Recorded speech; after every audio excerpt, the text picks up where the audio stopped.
De volta com o OAB Cidadania e agora chegou o momento do quadro Conversando com ela. A presidente da OAB, Fernanda Marinella, recebe o vice-presidente da Comissão de Defesa da Criança e do Adolescente, Paulo Paraíso, para conversar sobre o Estatuto da Criança e do Adolescente, lei que foi criada no dia 13 de julho de 1990.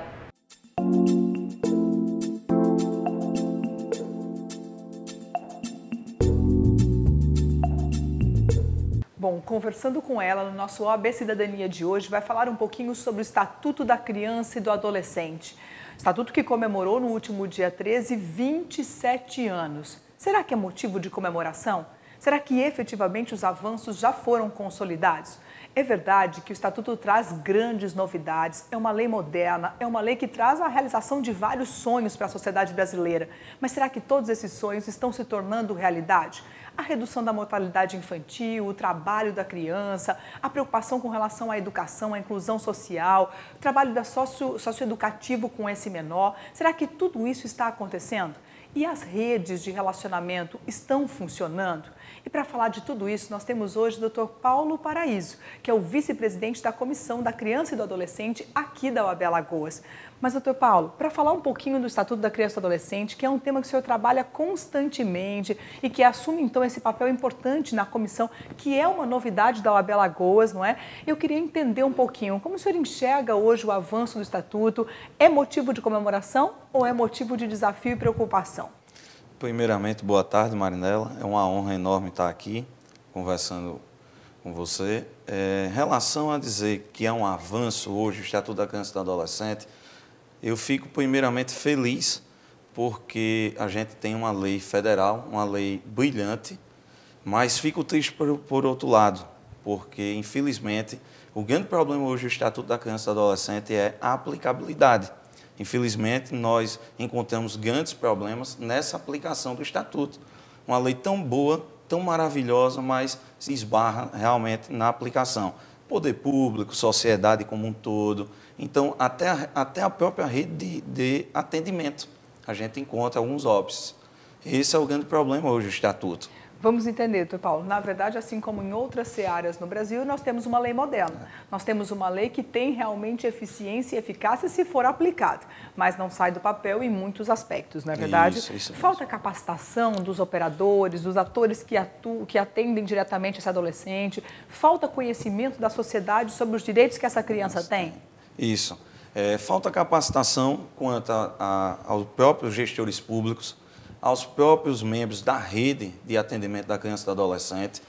E, ao mesmo tempo, nós encontramos também outro grande problema, é que os próprios conhecedores, os próprios que lidam no dia a dia da rede de atendimento, não conseguem aplicar de forma abrangente o Estatuto no dia a dia, na criança e no adolescente.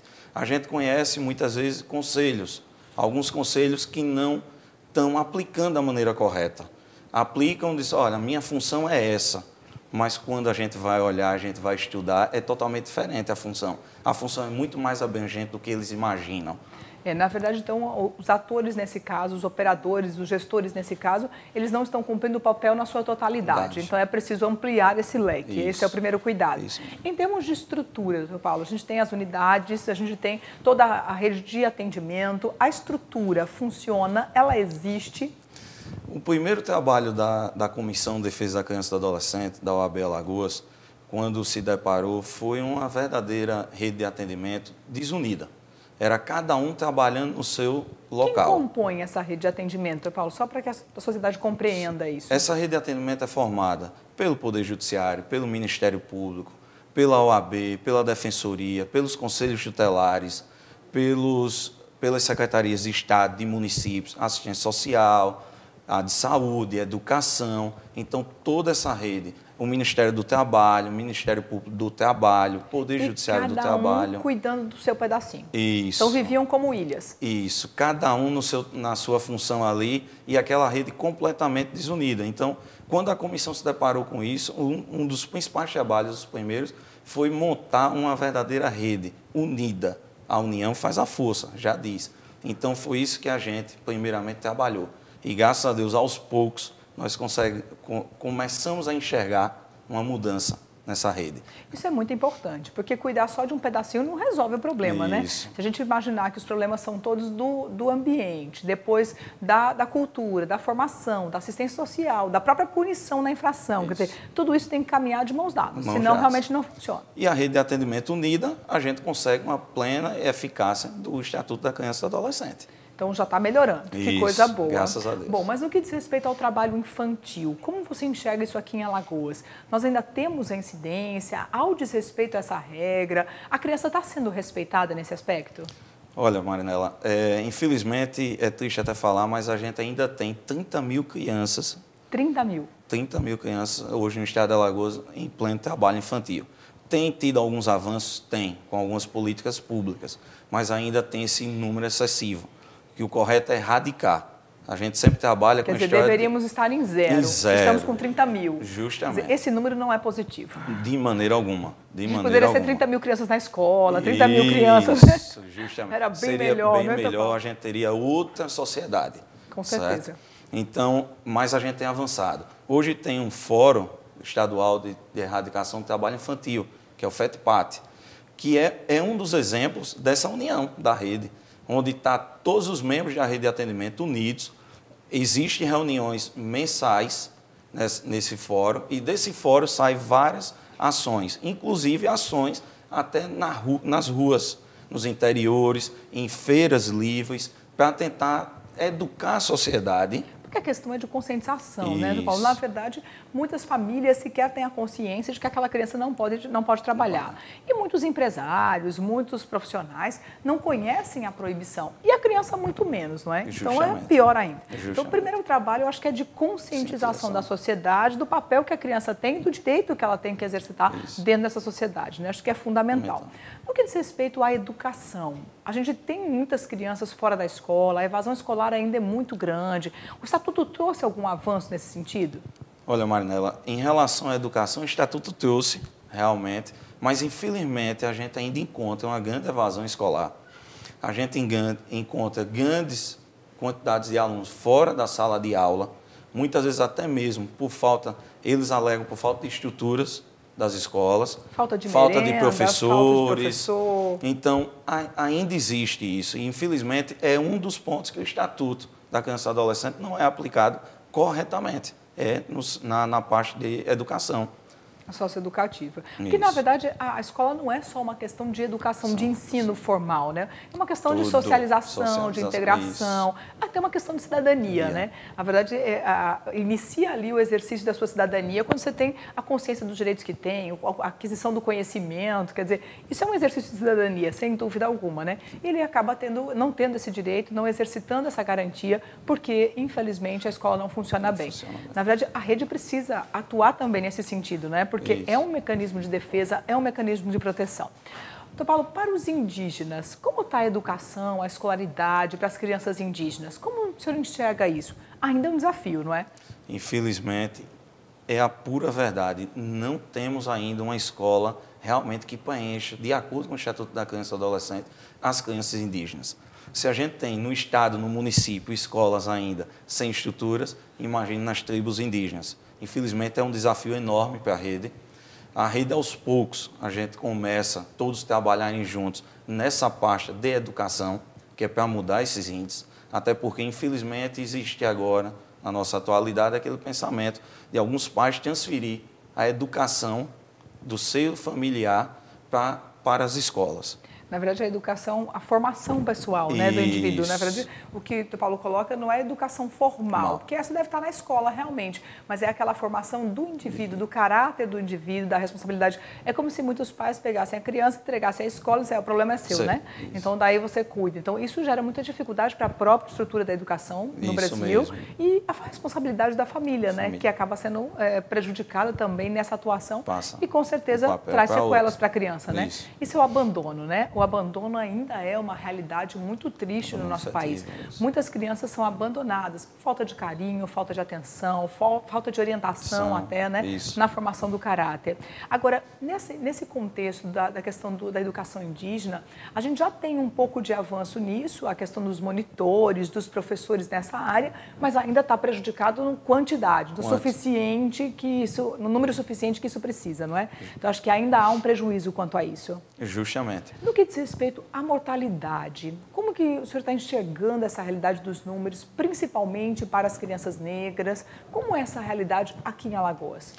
É outro ponto, Marinela, um pouco triste, porque a gente vê aos poucos a gente perdendo uma luta para o tráfico de drogas.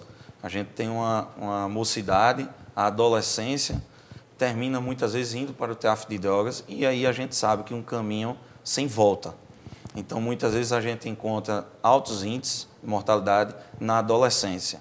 Um exemplo aqui, a gente tem um dos índices maiores do estado de Alagoas, é até os 35 anos de idade. Então, até os 18 já está beirando lá no limite já. E aí é quando a gente diz, olha, um dos índices maiores é até os 35 anos de idade. Então, é necessário urgentemente que essa rede também foque nesse trabalho, para a gente tentar conseguir vencer essa luta. E essa é uma questão de segurança pública, né? É uma questão, não é só uma questão da criança, não é só uma questão do adolescente, essa é uma questão de segurança pública, porque o tráfico de drogas não atinge só o menor, não atinge só o negro, não atinge só, atinge toda a sociedade. Na verdade, é uma doença que está, assim, muito enraizada, muito intrínseca em toda a sociedade, e isso é muito grave para o nosso país. Então, é uma questão de segurança pública, realmente, a interferência do Estado nesse ponto, eu acho que é fundamental. Com certeza. Agora, no que diz respeito a essa responsabilidade com a criança e com o adolescente. Hoje nós percebemos que as crianças, os adolescentes, principalmente os adolescentes, eles têm mais consciência dos direitos que têm e eles cobram um pouco mais isso. Eu acho que isso é fundamental, né? Ter a consciência é a melhor de todos os mundos, porque se o pai não cuidar, se a mãe não cuidar, ele mesmo vai exigir, né? E por isso trazer essa informação para dentro da escola é muito importante, crucial. Não é, Paulo? É de total importância. Inclusive, aos poucos, as redes vão projetando, realizando algumas novas ações nas escolas estaduais, municipais, trazendo o conhecimento do Estatuto da Criança e do Adolescente para os mesmos, porque eles próprios são sujeitos de direitos. Quer dizer, é o meu direito, né? Eu vou cuidar melhor porque é o meu direito, né? Então, muitas vezes, quando a gente vai a uma escola, vai conversar com eles, explicar o que é o Estatuto da Criança e do Adolescente, o direito que eles têm, o dever que eles têm, muitas vezes a gente já fica até surpreso, eles já possuem o conhecimento. E é muito importante isso, né? Você se empossar, você ter o conhecimento daquilo que é seu direito, é fundamental, né?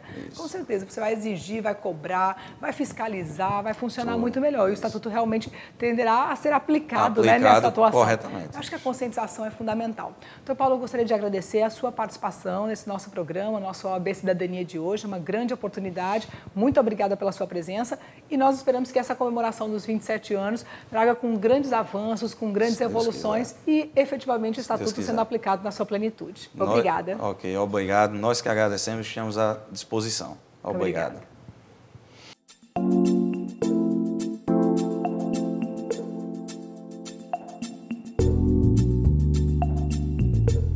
E chegou o momento de ficar por dentro das oportunidades de capacitação e reciclagem ofertadas pela Escola Superior de Advocacia. É o quadro Agenda ESA. Confira e aproveite!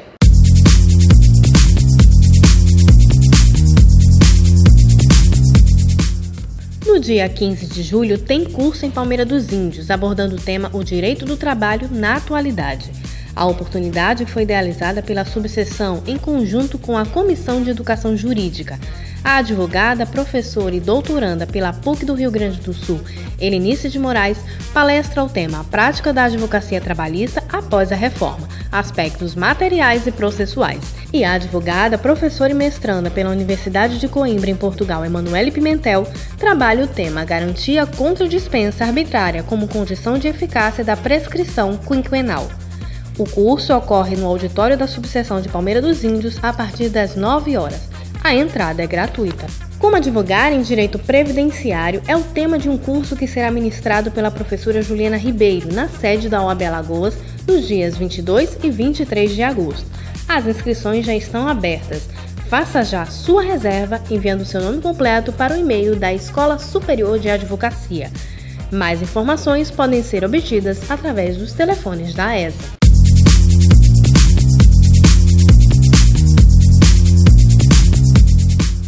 Seguimos agora para um breve intervalo, mas não saia daí, que no próximo bloco tem mais informação importante.